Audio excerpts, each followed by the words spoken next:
Hi guys, this उत्कर्ष श्रीवास्तव।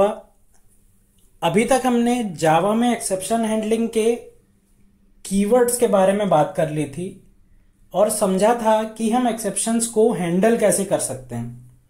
वो सारे exception जो पहले से जावा लैंग्वेज में डिफाइंड है।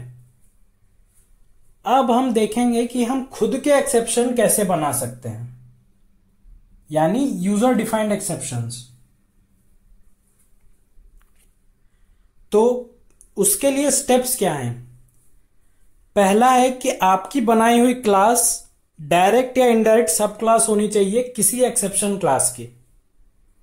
यानी आप जिस भी क्लास को एक्सेप्शन टाइप का बनाना चाहते हैं या उसको एक एक्सेप्शन जैसी क्लास में कन्वर्ट करना चाहते हैं, तो उसे एक्सेप्शन के लिए किसी क्लास को एक्सटेंड करना पड़ेगा या फिर उसे थ्रोएबल को एक्सटेंड करना पड़ेगा, जिसे बेसिकली एक्सेप्शन क्लास एक्सटेंड करती है। दूसरा स्टेप है, in this class default and string parameterized constructors are defined in such a way that they invoke corresponding constructor of their super class.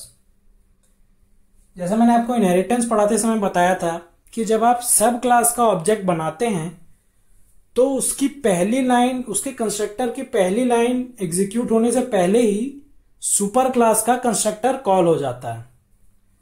वही काम हमें यहां करना है। जब भी कोई एक्सेप्शन जनरेट होता है जो क्लासेस पहले से डिफाइंड है जावा में, उस टाइप का अगर कोई एक्सेप्शन जनरेट हुआ तो जेआरई उनका ऑब्जेक्ट बनाता है और ऑब्जेक्ट बनेगा तो कंस्ट्रक्टर कॉल होगा। उस कंस्ट्रक्टर में कोड क्या है वो हम नहीं पता लगा सकते, क्योंकि वो जब लैंग्वेज डिजाइन की गई थी तब लिखा गया था। अब हमें खुद के एक्सेप्शन बनाने हैं तो हम वो कोड तो लिख नहीं पाएंगे। बेटर क्या है कि आप अपने जो एक्सेप्शन बना रहे हैं उनके कंस्ट्रक्टर में आप उन्हीं के करस्पॉन्डिंग सब सुपर क्लास के कंस्ट्रक्टर को कॉल कर दें। तो यहां पे इनहेरिटेंस की पावर हमें समझ में आती है कि कोड रीयूजेबिलिटी कितना इंपॉर्टेंट चीज है। कोड एक बार लिखा जा चुका है, आपको अपने एक्सेप्शन बनाने हैं, 1 बनाइए, 100 बनाइए या जितने भी बनाइए, आप उस कोड का इस्तेमाल कर सकते हैं। अगर जेआरई को आपके टाइप का एक्सेप्शन जनरेट करना है तो उसे ऑब्जेक्ट बनाना पड़ेगा और ऑब्जेक्ट बनाने के लिए उसे कंस्ट्रक्टर कॉल करना पड़ेगा। हमें नहीं पता वो कंस्ट्रक्टर में कोड क्या है, तो हम अपने कंस्ट्रक्टर से उस कंस्ट्रक्टर को कॉल कर देंगे और उसका तरीका है सुपर कीवर्ड लगाना। तो अब हम ये देखते हैं कि थ्रोएबल क्लास और एक्सेप्शन क्लास किस तरह से डिफाइंड की गई हैं जावा में। हमें कोड तो पता नहीं है, तो हम केवल एक आइडिया लगा सकते हैं कि वो इस तरह से बनी होंगी। क्लास थ्रोएबल, उसमें एक स्ट्रिंग डेटा मेंबर है प्राइवेट मॉडिफायर, एक्सेस मॉडिफायर का, जो असल में एरर का मैसेज या स्ट्रिंग रखता है एक तरह से।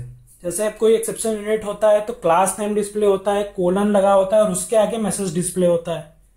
सिमिलरली ये डिटेल मैसेज वो मैसेज स्टोर करके रखेगा आपके एक्सेप्शन जनरेटेड ऑब्जेक्ट का। एक डिफॉल्ट कंस्ट्रक्टर है, वो तो होगा ही, उसमें कोई कोड का हमें आइडिया नहीं है। एक पैरामीटराइज कंस्ट्रक्टर है जो स्ट्रिंग टाइप का आर्ग्यूमेंट ले रहा है। कंस्ट्रक्टर्स और भी होते हैं थ्रोएबल क्लास में, मगर एक पैरामीटराइज कंस्ट्रक्टर है जो स्ट्रिंग टाइप का आर्ग्यूमेंट ले रहा है और वो डिटेल मैसेज को इनिशियलाइज कर रहा होगा। एक गेट मैसेज है जो इस डेटा मेंबर को रिटर्न कर रहा है। ये प्राइवेट है तो हमें एक पब्लिक मेथड बनाना पड़ेगा जो हमें इसकी वैल्यू दे पाए। एक टू स्ट्रिंग मेथड है। अब टू स्ट्रिंग मेथड असल में जावा में आपने जितनी भी क्लासेस बनाई हैं उनमें होता है। अब अभी तक हमने एक बार भी टू स्ट्रिंग मेथड नहीं बनाया, तो ये टू स्ट्रिंग मेथड कहां डिफाइंड है? ये जावा की ऑब्जेक्ट क्लास में डिफाइंड है। आप जो भी क्लास बनाते हैं वो ऑब्जेक्ट क्लास को एक्सटेंड करती है इम्प्लिसिटली, तो उसके अंदर ये टू स्ट्रिंग मेथड डिफाइंड है कुछ इस ढंग से कि जब आप किसी क्लास का ऑब्जेक्ट बनाते हैं और system.out.println ओबीजे लिख देते हैं केवल, तो ये कोई एरर जनरेट नहीं करेगा।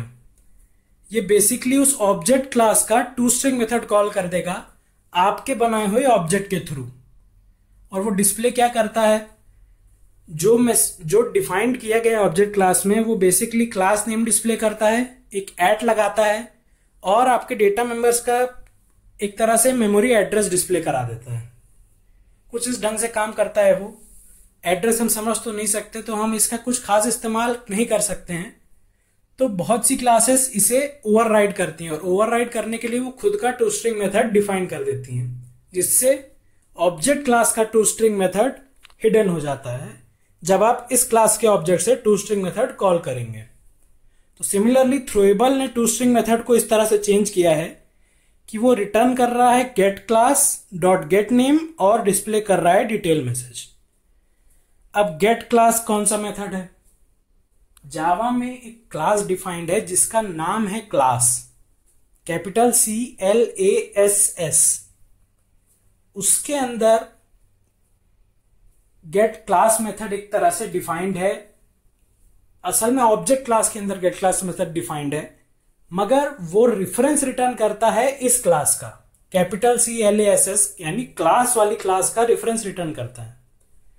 आप अपने बनाए हुए किसी ऑब्जेक्ट से अगर डॉट गेट क्लास लिख के एग्जीक्यूट कराएंगे तो आपको इस ऑब्जेक्ट की क्लास का रेफरेंस मिल जाएगा। अब आप इस रेफरेंस से इस क्लास के ऑब्जेक्ट्स बना सकते हैं। तो आप इसकी इंपॉर्टेंस समझिए। आप बिना अपने क्लास के नाम को जाने उस क्लास का ऑब्जेक्ट अगर आपको कहीं से मिला है तो आप उस क्लास के ऑब्जेक्ट से उस क्लास के कितने भी ऑब्जेक्ट्स बना सकते हैं डॉट गेट क्लास मेथड का यूज करके उस ऑब्जेक्ट पे। तो आप लिखेंगे class C equals to obj dot get class. तो आपके C रेफरेंस वेरिएबल में obj का क्लास का जो मेमोरी एड्रेस है वो आ जाएगा। फिर आप उस C से इस क्लास के ऑब्जेक्ट्स बनाते जा सकते हैं। इसको हम डिटेल में रिफ्लेक्शन में समझेंगे, जो हमारा एक मॉड्यूल है। तो बेसिकली हम यहां क्या कर रहे हैं कि हम get class dot get name कर रहे हैं। गेट नेम इस क्लास रेफरेंस वेरिएबल का नाम डिस्प्ले कराएगा, ये स्ट्रिंग रिटर्न करता है, और फिर डिटेल मैसेज डिस्प्ले करा दे रहे हैं।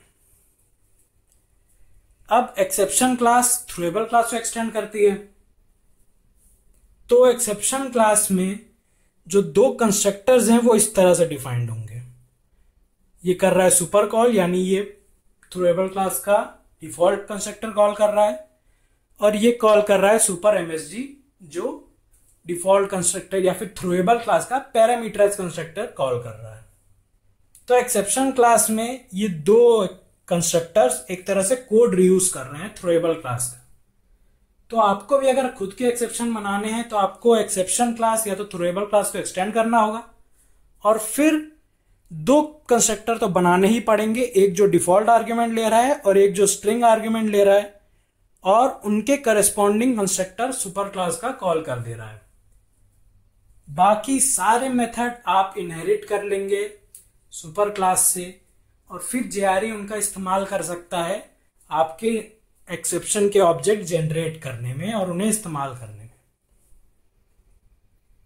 अगर आप चाहें तो इनके एक्सेप्शन क्लास या थ्रोएबल क्लास में जो जो मेथड्स जिस तरह से डिफाइंड है उनके सिग्नेचर्स अपने सिस्टम पे दिख सकते हैं। उसके लिए आपको करना क्या है, कमांड प्रॉम्प्ट पे लिखिए Java p space Java dot lang dot, जिस भी क्लास को आपको देखना है, Java dot lang dot throwable या फिर Java dot lang dot exception. इससे आपको इनके क्लास के सारे मेथड्स जो भी बने हैं इन क्लास में वो उनके सिग्नेचर्स आपको समझ दिख जाएंगे, और आप देख सकते हैं कि वो किस तरह से क्या क्या मेथड्स इस क्लासेस में हैं। आप चाहें तो किसी भी प्री डिफाइंड जावा क्लास के मेथड्स क्या है, मेथड्स के, कंस्ट्रक्टर्स के, या फिर जो जो चीजें उस क्लास में हैं उनको उनकी एक तरह से समरी देख सकते हैं, उनका एक इंडेक्स देख सकते हैं। आप लिखें Java p space Java dot lang dot, जो भी प्री डिफाइंड क्लास को आपको चेक करना है। तब हम नेक्स्ट लेसन में इसको इंप्लीमेंट करके देखेंगे कि हम अपने एक्सेप्शन कैसे बनाएंगे और उनका इस्तेमाल कैसे करेंगे।